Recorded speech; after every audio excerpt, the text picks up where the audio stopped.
Question number 55। P O Q vector থেকে পাই 1 2 3, তো কোন অপশনটি সঠিক? ধরো পি হচ্ছে একটা ভেক্টর আর কিউ হচ্ছে আরেকটা ভেক্টর। তো 1 নম্বরে বলা হচ্ছে যে পি ক্রস কিউ আর কিউ ক্রস পি একই না। তো P cross Q not equal Q cross P. আর এটা তো আমরা জানি যে ভেক্টরের ক্রস গুণন বিনিময় সূত্র মেনে চলে না। এখানে কি করা হয়েছে?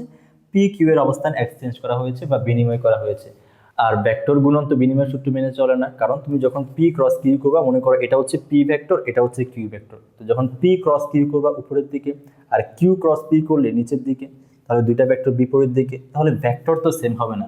বাট যদি বলা হতো মান যে P vector cross Q vector এর মান আর Q vector cross P vector এর মান, তখন কিন্তু সমান হতো, কারণ এই ভেক্টরের মানটা এই ভেক্টরের মানটা। 2 নম্বরটায় বলা হয়েছে যে P plus Q Q plus P, P vector plus Q vector is equal Q vector plus P vector. তো এটা তো ভেক্টর যোগ, আর ভেক্টর যোগ তো বিনিময় সূত্র মেনে চলে। যেমন ধরো কিউ ভেক্টর হচ্ছে তোমার কাছে এখানে 2 i cap plus 3 j cap plus 10 k cap, আর P vector -2 i cap plus j cap plus 7 k cap.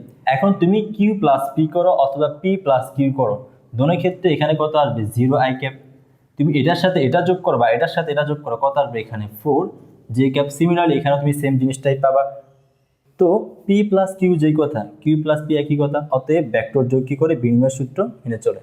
3 নম্বর অপশনে বলা হচ্ছে যে P vector dot Q vector is equal Q vector dot P vector. আমরা এটাও জানি যে ভেক্টর ডট গুণন বিনিময় সূত্র মেনে চলে। তুমি যদি গুণ করো, তুমি এটার সাথে এটা গুণ করবা, অতএব তোমার কাছে কত আসবে? 2 ইন্টু -2। আবার তুমি যদি এটার সাথে এটা গুণ করো, তখন কত আসবে? -2 ইন্টু 2। দোনো ক্ষেত্রেই কত আসবে? -4 আর -4। তার মানে তুমি পি ডট কিউ করো অথবা কিউ ডট পি করো, অ্যান্সার আসবে একই। তাহলে ভেক্টর গুণন তো বিনিময় সূত্র মেনে চলে না, কিন্তু ডট গুণন কি চলে? বিনিময় সূত্র মেনে চলে। তো কোয়েশ্চেনটা তৈরি করা হয়েছিল বিনিময় সূত্রের উপর ভিত্তি করে। বিনিময়, আবার তোমাদের ভাব বিনিময় না, বিনিময়। তো এখানে ক্রস গুণন ছাড়া ডট গুণন আর ভেক্টর যোগ কি করে? বিনিময় সূত্র মেনে চলে।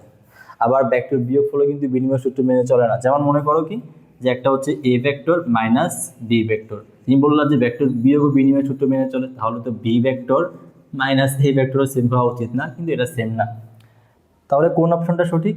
ঘ অপশনটা সঠিক। ঘ অপশনে বলা হচ্ছে এটা রং, অতএব এটা রাইট। 2 নম্বর অপশনে বলা হচ্ছে এটা রাইট, তাহলে এটা সঠিক। 3 নম্বর অপশনে বলা হচ্ছে এটা সঠিক, অতএব এটা সঠিক। তাহলে গ অপশন সঠিক, অর্থাৎ 1 নম্বরটাও সঠিক, 2 নম্বরটাও সঠিক, 3 নম্বরটাও সঠিক।